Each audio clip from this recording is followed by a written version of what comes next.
Yesterday, you all know that I was once a Jehovah's Witness, and all of my friends that I had for the last 11 to 12 years have been Jehovah's Witnesses. They became like a family to me. So as you can imagine, upon my departure from the Jehovah's Witnesses, it was hard and it was tough on my family, my children, and my husband when we were shunned.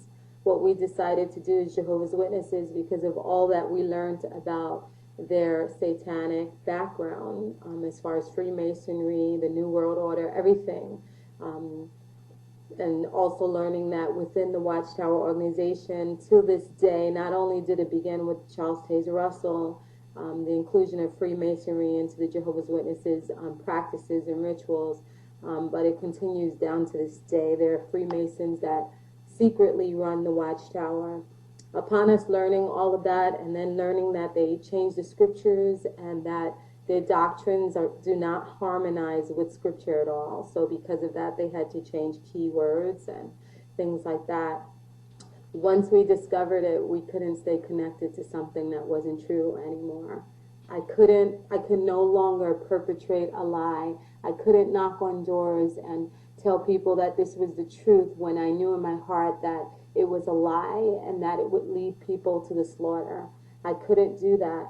So even though I knew that the repercussions would be great, that I would be losing all those that I loved, all those that had become such a big part of my life and my children's life and my husband's life, I had to choose the Most High. I had to choose God.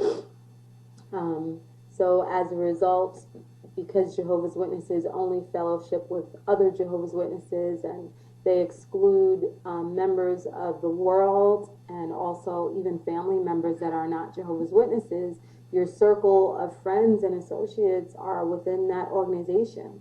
So when you decide to leave or disassociate yourself, as my husband and I did, you're really left with nobody.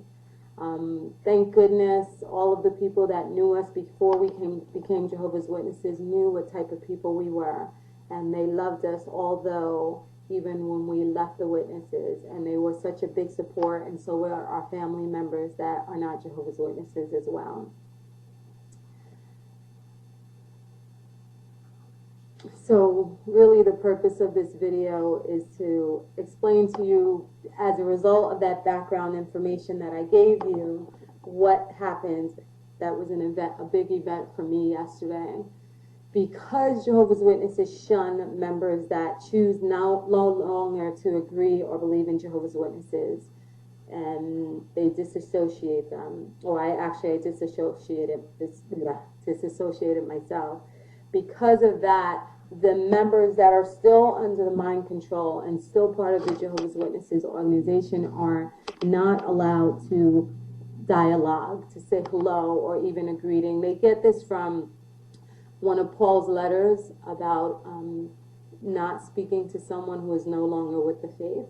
But of course they take everything out of context, because the faith that they admonish and the faith that they recruit people into is not the true faith of the scriptures. So that scripture does not apply to them. But anyway, what happens is I could walk down the street or walk into a shop or anywhere in my neighborhood, and I can see a Jehovah's Witness that happened to be best friends with me, that came to my house, whose house I ate at, who I would have jumped in front of a bullet for, and they would have done the same for me. I could walk past them, have eye contact, and they'll never say hello. They'll just act like I don't exist, like I'm a stranger. So you can imagine how traumatic this is for a lot of people who have left the Jehovah's Witnesses. But for me, I understand the mind control and the doctrine, so I don't hate the people that practice this when they see me. I love them. I still love the people that I knew when I was a Jehovah's Witness. I'll never lose my love for them. I'll always be here for them if they ever call upon me. So yesterday was a big event. I was in a store, a shopping store, and I happened to see one of the people that sat at my dinner table and ate with me very often. In fact, she was someone who was really kind of ostracized in the Kingdom Hall because of her background. She had been disfellowshipped, drug use, a lot. I mean, every biblical crime you could think of, she almost took part in. And because of that, she was kind of looked at as not really strong, spiritually weak. Unfortunately, that's the way they look at people. But that's how they looked at her. So she would continue to try to strive to please people, and it would never work. And unfortunately, it never will work for her. But anyway, she decided to take a stand for Jehovah and use me as an example, to almost like you're getting brownie points. She felt good about herself. She walked right past me, looked me dead in the eye, and she was off.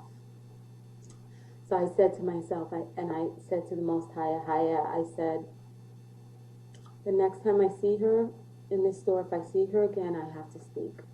I have to speak.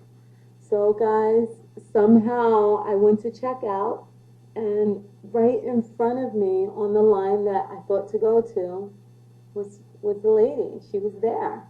She was actually checking out. So I got on the line, and I went up to behind her, and I said, hello. I said her name. I said, I just wanted to say hello to you. I know you're not allowed to speak to me as a Jehovah's Witness because I no longer agree with the Jehovah's Witnesses in the doctrine, and I left the Jehovah's Witnesses, but I want you to know that I love you still, and I'll always love you. I just want you to also know that the reason that I left the Jehovah's Witnesses is because of what I know now. The reason that you stay is because of what you don't know. Please, I begged her, please do research. I was like, if an organization tells you not to listen to outside information, not to go beyond what they teach, then something's wrong there. Because a truth should always be able to dispel a lie. And if they're afraid for you to go outside, then their truth cannot stand up to what they term a lie. So I begged her, please don't listen to them. Pay attention to all information around you. Seek and dig, don't stop digging. And of course she was very disturbed, very angry, acted like she didn't hear me. The people around us are looking like, who is she talking to? Eventually they figured it out, but the woman continued to ignore me. She started rushing through her, putting her stuff in the bag, was rushing for the woman at the register to give her her change, and she took off. She took off.